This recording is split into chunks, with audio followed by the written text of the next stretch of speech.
Hello and welcome to Just One More Watch. Welcome today to my full review of the TWCO Air Controller Pilot's Chronograph. Now this one has made a cameo on the channel before. It appeared in my top 10 pilot's watches under $500 video that I made roughly 2 months ago, which shows you that I rate it. I think it is a solid option, literally a solid option. It is a big, chunky, very well manufactured watch. I also think it brings something a bit different stylistically to this end of the pilot's watch market. If you will, it's like a modern flieger chronograph. It's a chrono, but no tachymeter, no slide rule bezel. It doesn't have those 10,000 indicators and numerals on the dial like the Citizen Blue Angel did give me anxiety a couple of weeks ago. It's a much cleaner look than that. I do have a couple of moans and niggles though, don't I always? I will talk about that towards the end of the video. You saw the pop-up, I'm sure. This video is sponsored by TWCO, that stands for Technical Watch Company, by the way. They also gave me a discount code, JOHNWA10, I'll leave that in the description of the video. It's not an affiliate code, nothing for me, but 10% off for you if you're keen on picking yourself up one of these. Let's flip the camera and have a look at it. Alright, before I get into the box today, let's talk cash. 335-ish US dollars. There's a bit of a clue in the thumbnail today. That is for the leather strap variant, either brown or blue. So 360 euros, 365 USD, less 10%. I'm going to assume that you apply that code today. Hey, if you want to pay full price, that's up to you, but they're about 330 USD after a discount. If you want one on a bracelet, that's going to come in at roughly 350 euros, 350 USD. I have got the full shaboodle. I have got the one with the bracelet and both of those straps. That comes in at 450 USD. That's what they sent me today for review. Now you get the watch on a bracelet, you get 2 straps, and you also get all the necessary tools, including a half decent spring bar remover and 2 screwdrivers. The reason they send 2 screwdrivers will become important shortly. Now I will obviously therefore show you the watch on both of these leather strap options a bit later on, as well as the bracelet. I will also put it on a single pass NATO because they have designed the watch with that in mind. They've got double lug holes, so there's 2 different locations of lug depending on which strap you use. One of them designed specifically to make the watch look good when using NATO straps. But before I get onto the strap fashion show, let's talk specifications and let's talk dimensions, because I did suggest in the intro that this was a chunky one. 42mm in diameter, fairly standard for this style of watch. 14mm thick though, that is dive watch thick, and 50mm lug tip to lug tip bang on. 22mm lug width, 0 taper on this engineer style bracelet, 23.5 therefore at the clasp, sized up for me, and I got a great fit with this one. 175 grams, so yeah, certainly a bit of heft to it, considering it's a quartz. That's a Seiko VK64 Mecha Quartz movement. I'll talk about it a bit later. All stainless steel construction, 3-piece case there, so fixed stainless steel bezel, stainless steel mid case, and a screw-on stainless case back, screw down crown, 200 meters of water resistance. All stainless steel bracelet, solid end links, 5-link engineer, and it's a screw link bracelet, but screws on both sides. I have not seen this on anything less than Swiss luxury watches. So very chunky little links here, nicely done, all brush finish throughout. The entire watch is all brushed. And these screw pins run right through the middle of the bracelet with a flat head at either end. Hence you need to lay the bracelet flat and use 1 screwdriver at either side. It's a bit of a fiddle, but a really solid end result. Bracelet clasp is fairly standard, 4 holes of micro adjust and etched with the TWCO logo. That definitely reminds me of the Sergio Tacchini logo, but without the S. Fold over here, no security pushers. It is a pressed upper, but it is a proper machined milled scissor. Case finish is pretty simple, but it is nicely done. All brushed, as mentioned, no chamfered edges. All brushed, definitely preferable to a mix of brush and polished if you're rough with the watches or you're going to keep your watch for a long time. It's not going to show up scratches and scuffed as much as if that bezel was high polished, for example. There's that T logo again on a very nicely knurled, really grippy crown. And while we're here, let me unscrew that crown. I did say 200 meters of water resistance. That is a Viton gasket, so that is a branded DuPont rubber gasket, far more resistant to chemicals and heat than your average cheapo gasket. Like I said, this thing is very solidly built. Case back is simple but nicely done with a big T embossed again in the middle there, and holes for your case back removal tool in keeping with that whole technical watch style. You should only be taking the case back off though every 2 to 3 years with one of these Mecha Quartz movements. So the VK64 is one of a number of different dial layout configurations that are available with this Seiko Mecha Quartz range of movements. Not one of the more common ones. I think I've only seen this movement 4 times now. Let me just press the top pusher to start the chrono hand, start the chrono timer. As you can see here, the chrono hand ticks 5 times per second, so it looks for all the world like a mechanical chronograph. And with the 64, you get a lovely symmetrical layout. So bicompax. At the 3 o'clock you have a 24-hour indicator. This one is set for 10 AM as you can see. At the 9 o'clock you have the 60-minute chrono timing hand, and you also have a date complication down there at the 6. This has to be one of the best integrated date complications I've seen on any watch. Very well located, colour matched, nicely done, white on black. It looks not quite like one of the hour markers. I've deliberately set it at 6 because it just sits slightly north. You can tell it's a date and not an hour marker, but very, very nicely done.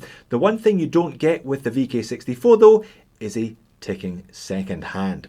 Now, some people will like that, some people will not like that. Again, you can barely tell it's a quartz, but you can also barely tell it's ticking as a consequence. Now let's go macro and let's have a look at the dial and hands in more detail. I said modern Flieger chronograph. Do you see where I was going with that one?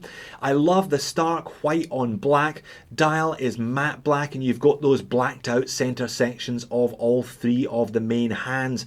I also love the Flieger, the classic Flieger triangle and double dots up there at 12 o'clock and applied Arabics all the way around, space permitting that is. The TWCO logo and acronym printed above the pinion, and just air controller, the model name printed beneath it above that very nicely integrated date window. Super thin bezel on this one, very minimal bezel. It's all dial as you will see when I put it on my wrist. Now that means they can afford to squeeze a chapter ring in there, an angled rehaut with minute markers and 24-hour indicators there as well. I really like that touch. It means the dial itself is uncluttered, but if you're into military time, you can get a good read on it using that rehaut. Well proportioned sword handset, white on black as mentioned with black centers, and a little bit of colour with the orange chrono hand and the orange chrono timing hand at the 9. Overall, I think a very good looking watch. And one which I think has a bag of wrist presence.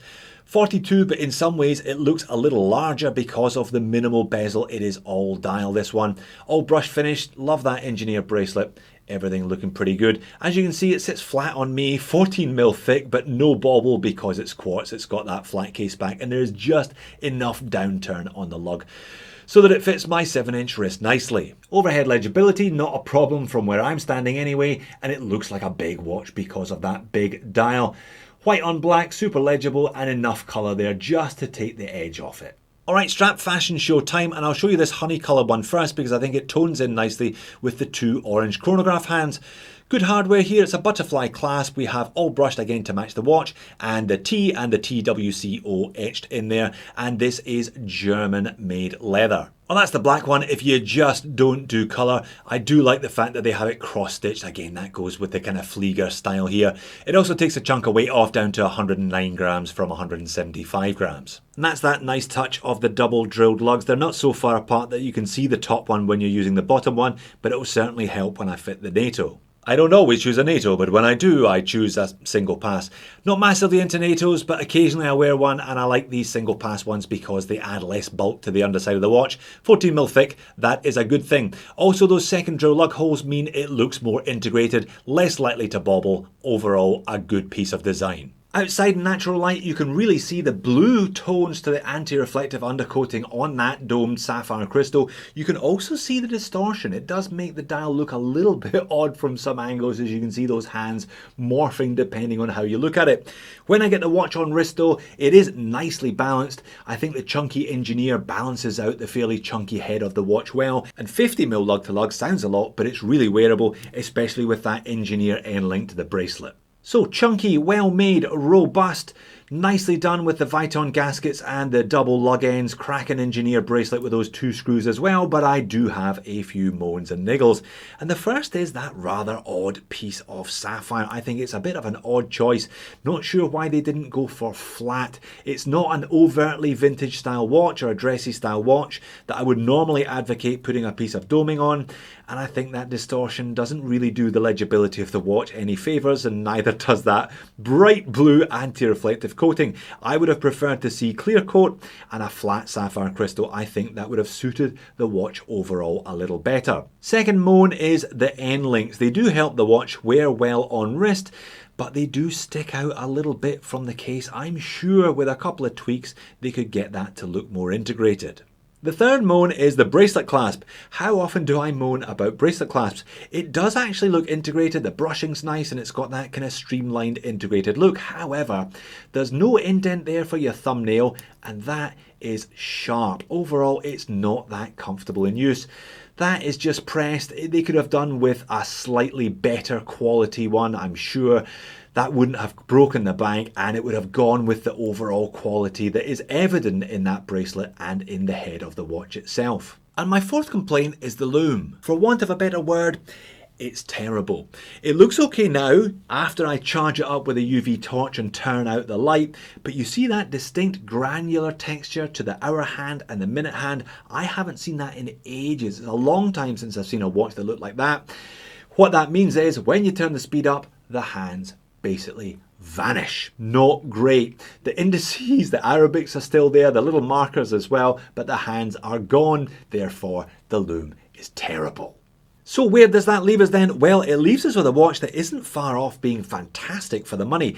I would go for either the bracelet or the leather strap. I think the kind of mega pack, the full Buna that I got sent is maybe a bit too much money at $450, but $350 on a bracelet or $330 on one of the leather straps. If you're convinced that you're preferring one or the other, I think that's a pretty good deal.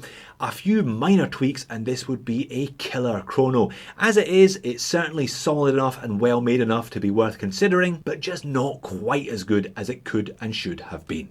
So there you have it, a big sturdy, very capable, very well manufactured Pilot's chronograph. Couple of tweaks and they could have a killer on their hands, I reckon. If you're looking for a $400 Pilot's watch, why don't you check out the Citizen Blue Angel video that I made a couple of weeks ago and the Laco Akin video that I made a couple of years ago. Those two ends of the Pilot's watch spectrum. Thanks for watching, I'll see you all soon.